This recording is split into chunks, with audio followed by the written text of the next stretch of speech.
Mona Lisa చిత్రాన్ని తీసినోడు ఎవడైనా ఈ పాలసీ సాంద్రాన్ని చూడనే లేదు, ఇంకేం లాభం.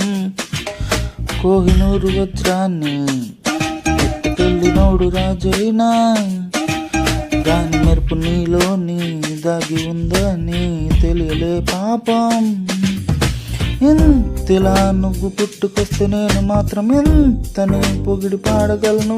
తెలుగు భాషలో నాకు తెలిసిన పదాలు అని గుమ్మరించి ఇంత రాసినాను. సిరివెన్నెల మూటల వేటూరి పాటల ముద్దుకున్నావి మరదలా. నిన్ను చూడగానే నా చిట్టి గుండె, నిన్ను చూడగానే చిట్టి గుండె గట్టిగానే కొట్టుకున్నదే. హోయ్ అదేమిటే హోయ్.